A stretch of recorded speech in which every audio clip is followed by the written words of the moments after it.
J'ai vendu une pièce de 2 €, 1000 €. Je vais tout vous expliquer. J'espère que vous allez bien, car aujourd'hui, je vais faire une vidéo où en fait, je vais vous expliquer mon périple. En fait, ça va être une story time le truc. Dans cette vidéo, je vais tout simplement vous expliquer comment j'ai vendu une pièce de 2 €, 1000 €. Déjà, vous êtes en train de me dire, non mais Geekmap, t'as arnaqué la personne et tout. Ah non, je vais tout vous expliquer, vous allez être choqués vous aussi. N'hésite pas à mettre un like en bas de cette vidéo si tu veux plus de vidéos un peu où je raconte un peu ma vie, mes périples qui se passent dans ma vie. Parce que là, je vais vous raconter un truc vraiment pas mal. Tout commence le week-end de mon anniversaire qui était le 5 mars. Où en fait, je suis parti de Marseille pour le week-end pour aller chez mes parents pour fêter mon anniversaire. Pour ceux qui connaissent chez mes parents, c'est là où il y a mon bassin à poisson et c'est où il y a mon poulailler. Enfin bref, je vais chez mes parents, tout se passe bien, je fais mon anniversaire et le lendemain, je vais à des courses de chevaux. Car mon père, il est jockey, il fait des courses de chevaux. Et je me suis dit, ça peut être cool les courses de chevaux parce que tu peux parier, tu peux voir des chevaux. Bref, c'est bien. Donc je me rends sur un hippodrome qui est Agen le Passage, qui se trouve dans le sud-ouest. Tout se passe bien. En plus, ce jour-là, mon père a gagné la course. Donc un petit extrait là tout de suite maintenant. La décision est faite sans doute par Duc Dufort. Duc Dufort qui est parti au bon moment. Et la deuxième place. Je parie sur des chevaux avec ma copine et tout ça. On gagne, on perd. Et on arrive à un moment où on est assis directement sur un banc et on regarde les gains qu'on a gagnés. Tu vois, par exemple, on parie 2 €, on a gagné 10 €, on a perdu 5 €. Enfin bref, on a des gains. Et en fait, on parie tranquillement avec ma copine et on s'est dit, tiens, cette petite pièce de 2 €, elle date de combien? Parce qu'elle est assez vieille et tout. Et d'un coup, on décide de regarder sur internet et on découvre en fait que cette pièce de 2 € que j'ai dans ma main, c'est une pièce qui date de 2002. En gros, cette pièce, elle a 20 ans. Donc, on essaye de trouver un peu la référence de cette pièce et on a trouvé qu'en fait, c'est une pièce de 2 € d'Autriche de 2002. En gros, c'est la reine d'Autriche, je crois, qui est installée juste derrière, comme vous le voyez. La pièce est assez vieille et tout. Et en plus, elle a un petit problème de fabrication, comme vous le voyez. Enfin, je sais pas si vous allez le voir, mais il y a un petit creux, tu vois, un petit problème de fabrication. Et on s'est dit, on va regarder sur eBay, tu vois, un peu la valeur que ça a les pièces, parce que sur eBay, il y a tout et n'importe quoi. Et là, les potes, je suis devenu fou. En regardant un peu les annonces de pièces de 2 € de la reine d'Autriche qui sont un peu de problèmes de fabrication, il y a des personnes qui vendent cette même pièce de 2 € là de la reine d'Autriche. Il y en a 1200 €, il y en a un autre à 1300 € et il y en a un qui a mis la somme de 3000 €. Et là, on s'est dit, il y a un petit problème parce que là, c'est une pièce de 2 € qui a une valeur estivale de 2 €. Tu échanges quelque chose, tu prends une baguette de pain à 2 €. Tandis que là, sur eBay, il y en a qui la vendent 500, 1000 €, 1500 €, 3000 €. Enfin, tu te dis, là, il y a un problème. Donc, on a décidé de faire, on s'est dit ouais pourquoi pas créer aussi notre annonce et on la met aux enchères et tout ça, et c'est ce qu'on a fait les potes. Là je suis sûr que vous me voyez venir. Donc on prend des photos de la petite pièce, on la met aux enchères et tout ça, on la met je crois à un prix de 300 € de début, tu vois. On met l'annonce, on met la vente aux enchères qui va durer 7 jours et on décide d'attendre. Donc quand je te dis attendre, c'est que on a attendu, tu vois, on a attendu au moins 3-4 jours. 3-4 jours se passent, on fait nos vies et tout ça et pas d'enchères. Au bout de 4 jours, vraiment pas d'enchères, on avait mis le prix minimum de 300 €.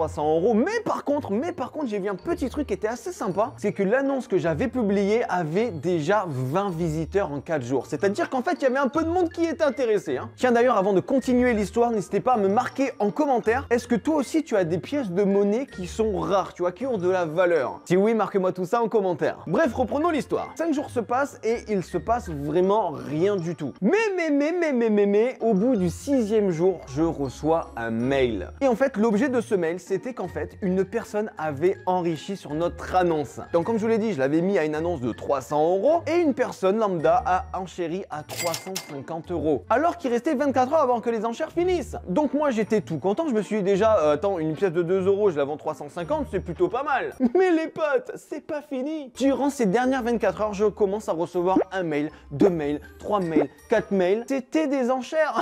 En fait, ce qui se passait pendant les dernières 24 heures, ça passe de 350 à 370, à 390, à 420, 500 €, 600 €. Et il me semble qu'à seulement 2 heures de la fin des enchères, c'est monté à 625 €. Là, je me suis dit, mais bravo monsieur, on arrête les enchères, tenez la pièce contre 625 €, tu vois. Moi, ça m'allait très bien. Et pendant les dernières minutes des enchères, il y a directement un foudroiement qui s'est passé, une levée de fonds, car une personne a surenchéri à 700 €. À quelques minutes de la fin. Qui c'est cette personne? Je veux la rencontrer, je veux lui dire merci, tu vois. Et à seulement une minute, mais une minute de la fin, j'ai su 800 en temps réel. Une personne mettait 800, une personne mettait 850 €, une personne mettait 900 €. Et à quelques secondes de la fin, une personne a mis la somme de 1000 euros les potes. 1000 euros, oui c'était 1 0 0 0 tu vois. Et les enchères se sont finies. Donc comment vous dire que j'étais content? J'ai vendu une pièce de 2 euros 1000 euros sur eBay. Alors que de base une pièce de 2 euros, si je me rendais pas rendu compte de sa valeur, j'aurais acheté une baguette de pain avec, tu vois, c'est un peu comme Bitcoin à l'ancienne.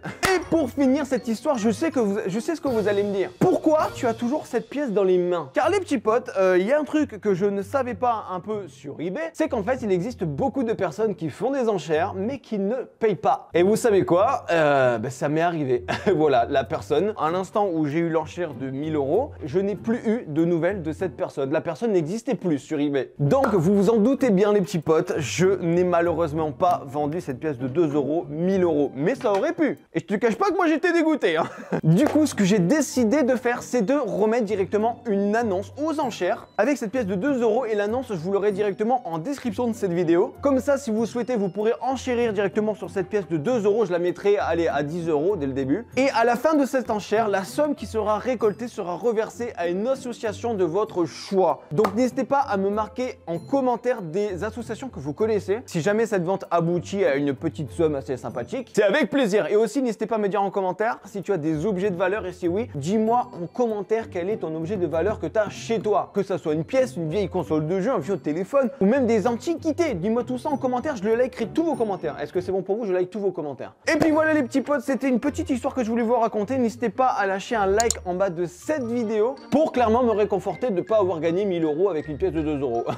S'il vous plaît. Bref, et puis sur ce les petits potes, j'en ai fini avec cette vidéo. Si tu souhaites aller voir une autre de mes vidéos, c'est juste ici pour vous abonner à ma chaîne YouTube. C'est juste ici, je compte vraiment sur toi. Et puis sur ce, moi je vous dis à très bientôt pour une toute nouvelle vidéo. C'était Geekmap. Allez, bye tout le monde!